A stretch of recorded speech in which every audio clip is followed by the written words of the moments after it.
아침 식사 중요성도 이따 짚어볼 건데 일단 네. 독감 얘기부터 해봐야 돼요. 지금 독감. 아나운서실도 아이고야. 독감 걸려가지고 많이 계세요. 방송 못해가지고 그래요? 긴급하게 대타 투입하는 경우도 많고 지금 걱정이거든요. 서 교수님 환자 네, 많으시죠? 요즘? 그럼요. 네. 지금 자, 작년 12월 마지막 주 주간 통계를 보시면요.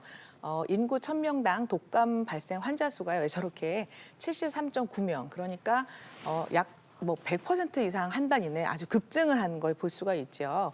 그 이후로는 아마도 추운 날씨도 있지만 연말에 모임이 많았잖아요. 그래서 밀접 네. 접촉도 많았고 무엇보다 2023년, 그러니까 지난 겨울보다 독감 예방 접종률이 한 2~3% 정도 낮았거든요. 그게 큰 원인이 될 것 같고요. 또 요즘에는 코로나가 또 걸려서 또로나라고도 하던데요. 코로나가 한 2주 전부터 이제 상승세로 돌아섰기 때문에 이러한 추세가 올해 봄까지 이어질 전망이기 때문에 특히 우리 어르신들 건강을 꼭 주의하셔야 될 것 같습니다. 그래프 놀랍죠, 자두 씨? 그래프가 그러게요. 이렇게 쭉 쫙 올라가요. 올라가더라고요. 136%. 맞아요. 그래서 그런지 요즘 병원에 가면은 막 독감 때문인지 20~30명씩 막 대기해야 되고 또 독감을 앓으셨던 분들이 막 기침도 심하고 열도 심해서 막 죽다 살아났다고 그렇게 말씀하시더라고요. 네, 그래서 저희 이제 무엇이든 물어보세요. 시청자 여러분들도 독감 많이 걸리신 것 같더라고요. 네. 이런 글들이 올라왔습니다. 자, 잠이 아주 그냥 장이 꼬인 것처럼 아이고야. 배가 아픈 데다가 네. 종아리가 당기고 아파서 걸을 수도 없어요. 이번 독감 정말 무섭네요 하셨고요. 또 친구가 갑자기 기절했어요. 기절을? 네, 응급실로 달려갔는데 독감이라고 하더라고요. 아유. 또 마지막으로 어제까지 멀쩡했는데 갑자기 구토하고 열 오르고 오한에 죽을 것 같아요. 살려주세요. 아니, 살려달라고까지 하시네요. 정말 심한가 봐요. 독감 오한은 진짜 무섭더라고요. 맞아요. 저희 아들도 지난번에 걸렸는데 살려달라고 그러더라고요. 정말 많이들 힘들어 하시는데 자, 우리가 코로나 시절에 어땠죠? 마스크 쓰고 정말 손을 너무 깨끗이 씻었었잖아요. 네. 근데 네. 덩달아서 독감이 같이 예방이 됐었죠. 그런데 이 마스크를 이제 벗어 던지는 순간에 참고 참았던 이 바이러스들이 쓰나미처럼 몰려오고 있는 데다가요. 게다가 그동안 꽤 오랜 시간 우리가 독감을 알아본 적이 없어요, 사람들이. 그래서 소위 독감에 대항하는 이런 면역, 그 군인들이 일단 기강이 해이해졌다고 해야 될까요? 전반적인 면역력이 떨어지다 보니까 같은 균에도 증상이 더 심하게 오고요. 또 독감하면 어르신들 독한 감기로 생각하시는데 완전히 다르죠. 처음은 비슷하지만 끝이 달라가지고요. 아까 보신 대로 전신 증상이 굉장히 심한 특징이 있고요.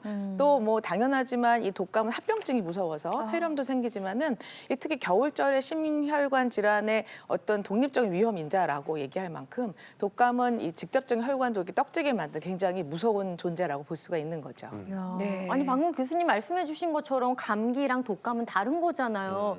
또 저희가 어떻게 이걸 쉽게 증상을 구별을 하죠? 네, 우리가 감기는 걸리는 것이고 독감 옮는 겁니다. 감기는 원인 200여 가지의 바이러스의 상기도 감염이지만 독감은 전신 질환이에요. 설사를 한다든지 그리고 감별 포인트는 굉장히 고열이 납니다. 38도 이상의 고열이 나고 하늘에서 병이 뚝 떨어진 것 같이 갑자기 심한 통증이 있는데 하지만 개인적인 차이가 있기 때문에 요즘처럼 많이 돌 때는 그냥 이런 증상 가지고 내가 자가 진단하시면 안 되고요. 병원 가서 간단한 테스트로 확인할 수 있으니까 검사하시는 것을 추천을 드립니다. 네, 그 고혈압, 당뇨 같이 이렇게 만성 질환 있는 분들은 독감 잘못 걸리면 큰일 난다고 들었어요. 어떤 면에서 그런 걸까요? 강 네, 교수님? 요즘 이런 환자분들 많이 보고 있는데요. 실제 독감에 걸려가지고 고생하시는 분들 진료실에 많이 있습니다. 기저에 심혈관 질환이 있었다가 독감 걸리면서 나빠져서 응급실 통해서 입원하시는 분들도 있으시고 말씀하신 것처럼 고혈압, 당뇨, 저 위험인자 가지고 만성질환 관리하시던 분들이 심근경색으로 또 오시는 경우도 적지 않게 심근경색이요? 네, 보게 되는데요. 저 독감은 심혈관 질환을 일으키는 대표적인 호흡기 질환 중에 하나거든요. 그래서 독감에 걸리시게 되면 심부전이 악화된다든지 동맥경화반이 파열되면서 심근경색이 생긴다든지 또 부정맥의 일종인 심방세동이 생긴다든지 하는 등등의 심혈관 질환 합병증이 발생할 수 있습니다. 네. 심혈관 질환 있는 분들한테 매년 가을에 10월, 11월에 독감 예방 접종 맞으시라고 말씀드렸었거든요. 네. 근데 올해는 저 증가세가 심상치 않아서 12월에도 그랬고 1월 심지어 1월인데도 지금도 늦지 않았다. 지금이라도 맞으시라고 말씀드리고 있습니다. 심혈관 질환 있는 분들한테 독감 백신은 사망, 심근경색, 뇌졸중 등의 심혈관 사건을 36% 예방해 주는 것으로 잘 밝혀져 있습니다. 예. 근데 저뿐만 아니라 네. 다른 분들도 그런 생각하실 거예요. 예방주사 맞았는데 왜 독감에 걸리는 거야 하면서 맞아요, 예방주사에 대한 어떤 배신감 이런 걸 갖게 되는데 아니 저 독감주사 맞아도 이런 효과가 있다가 없다가 하다 보니까 저 올해 같은 경우는 아직 안 맞았거든요. 맞아야 되는 건가요? 이거 어떻게 해야 되나? 저도 이거? 사실 이번에 아직 안 맞았어요. 저래가지고 이런 분들 많아요.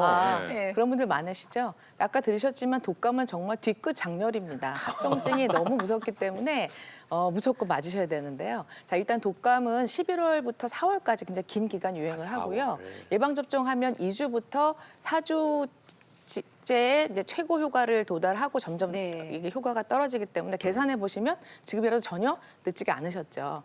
또 고위험군 뒤끝 장렬하기 때문에 합병증 네. 위험이 높은 65세 이상이라든지 또는 임산부나 아니면은 단순 고혈압을 제외한 만성 심폐질환 환자들 또한 만성 홍파병이라든지 또 예방 접종이 안 되는 그 6개월 이하의 6개월 이전의 그 영아들을 돌보시는 분들은 꼭 맞으셨으면 좋겠습니다. 네. 네. 올해 독감 심하니까 아직 예방접종 안 맞으신 분들, 안 맞으신 분들 맞으시기 바라겠습니다. 그리고 또 한 네. 가지는 네. 맞았는데 걸리신 분들이 많은 이유가 뭐냐면 이게 항체 항성률이 최고 90%거든요. 그러니까 혈통 방어가 안 돼서 10명 중에 한두 명은 걸릴 수가 있어요. 하지만 걸렸다 하더라도 약하게 지나가니까 반드시 맞으셨으면 좋겠습니다. 하긴 제가